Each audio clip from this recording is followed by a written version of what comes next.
د پښتو شاعرۍ دریمه دوره چې ده دا په دې وجه هم ځانګړې ده چې په دې کې ځینې شاعران چې دي هغه د یو جلا مکتبې فکر حیثیت لري، لکه رحمان بابا، لکه خوشحال خان خټک او لکه حمید بابا.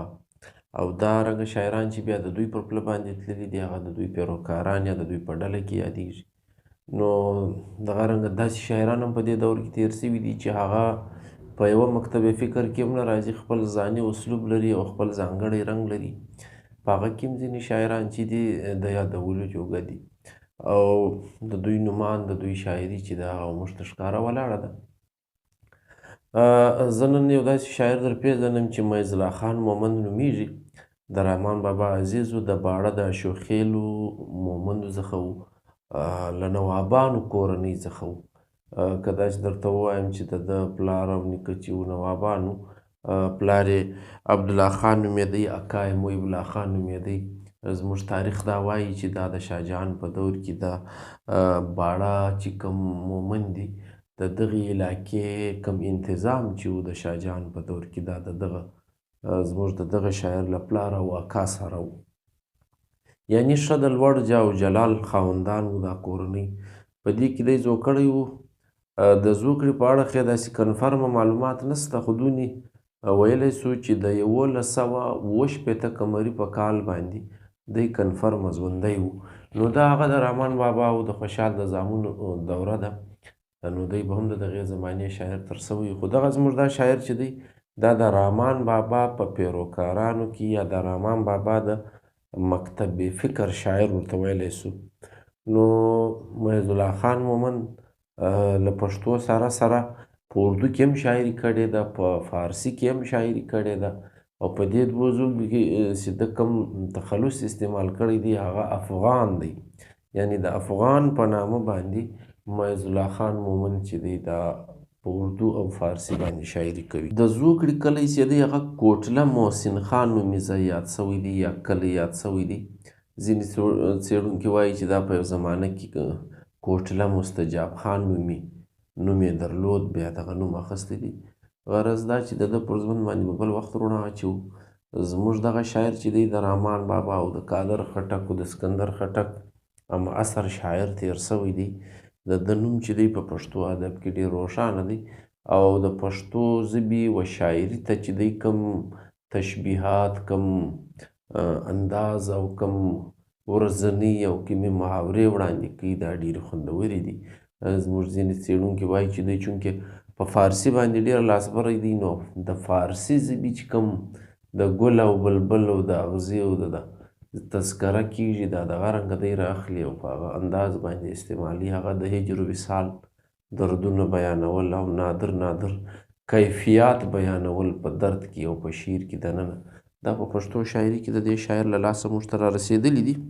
په شاعري کې د معز الله خان مومند ډېر نادر تشبیهات سته، ډېرې نادرې استعارې سته، ډېر خوندور انداز سته، سلاست لري، رواني لري او ښه برجسته اظهار چې ورته وایي په هغه انداز باندې د شعر موږ ته پروت دی.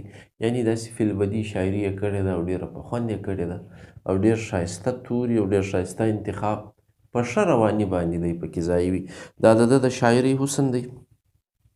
د ده په اړه زموږ څېړونکي یا نقادان وایي چې د علاماتو په استعمال کې دی ډېر لاسبری و او ډېر په خوند باندې دا استعمال کړی دی. داسې تشبیهات او داسې نازک علامتونه دا موږ په زړه شاعري کې د دغه معز الله خان مومند په شاعري کې لیدلی سو. د ده د فارسي شاعري په اړه باندې هم دغه ویل کېږي، مخکې ما تاسو ته وویل ګل و بلبل شمع و پروانه دغه شان چې دي دا د ډېر راخیستي دي او په فارسي شاعري کې ځای کړي دي. د وصال کیفیتونه دي، د محبوبو د خط و خال کیفیتونه دي. دا په کوم تعریف چې دی په کومه پیرایه کې چې دی بیانوي دا ډېر خوندور دی. نو د ده کلام چې دی دا له اخلاقي مضامین هم خالي نه دی.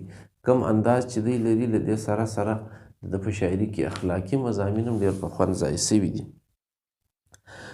د پښتو په کلاسیک شاعرانو کې یقینا هم ډېر لوړ نوم دی.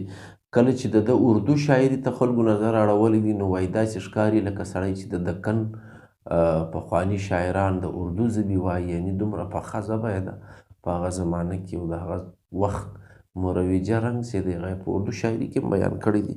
د فارسي شاعري په اړه باندې هم زموږ څېړونکو د ده په اړه لیکلي دي. وایي داسې ښکاري لکه سړی چې حافظ یا صاحب تبریزی وایي. نو دا خو ډېر د لوړې پایې شاعرانو او د دغه زموږ د دغه شاعر نوم له هغه سره یادېدل یقینا دا راڅرګندوي چې دا نه صرف په پښتو ښه شاعر و بلکې د اردو او فارسي هم ښه شاعر و. په اردو کې دومره کلام نسته خو بهرحال چې موږ ته لاس ته راغلی دی هغه ډېر د خوند کلام دی. موږ د ده شعرونه چې دي په څه رنګ کې وایو یا څه رنګ کې لولو. هغه وایي چې ځینې خلک وایي چې پر ده باندې د فارسي د صاحب تبریزي، د طالب عاملي، ناصر علي او د حافظ شیرازي اثرات چې دي دا بیخي زیات لیدل کیږي. نو ځکه دغه اثر چې دی د ده په پښتو شاعري کې پروت دی. موږ د دغه شاعر نمیز الله خان مومند دیوان چې دی دا په 1950 کې اوله وار زموږ استاد همیش خلیل صاحب مرتب کړی و او دویم وار بیا په 1961 کې مرتب کړی و، چاپ کړی و. غالبا تر دغه دیوان یو کال وروسته په 1958 کې د پښتو اکیډمۍ پېښور لخوا د خیال بخاري په لاس باندې بیا د ده دیوان آینه معنانما په نامه بیا چاپ سوی و. دا ویل کیږي چې له داسې نسخې څخه مرتب سوی و چې د دغه شاعر په خپل لاس باندې لیکل سوې نسخه یادیږي.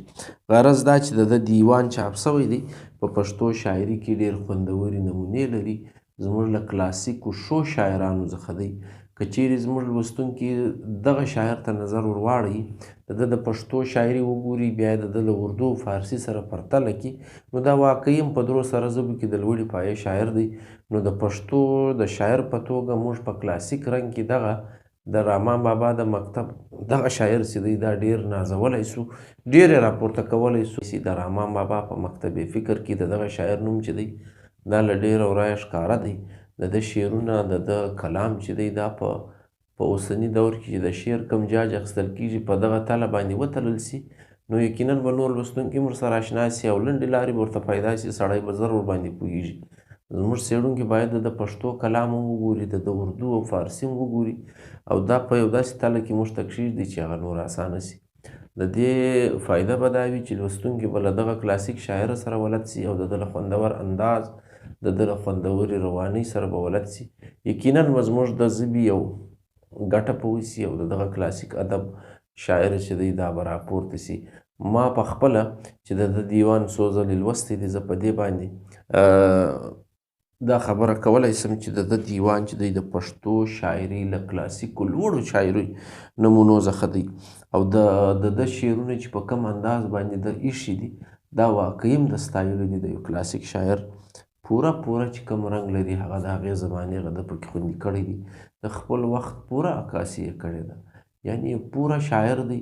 نو نوم چې دی دا یې د پښتو شاعري له لارې نور هم رالوړول پکار دي چې د پښتو لوستونکي نور هم ورسره ولد سي او د ده کلام په ډېر غور باندې وګوري او تر نورو هم دغه رنګ ور ورسېږي چې هر څوک د ده له فکر او فن سره اشنا سي.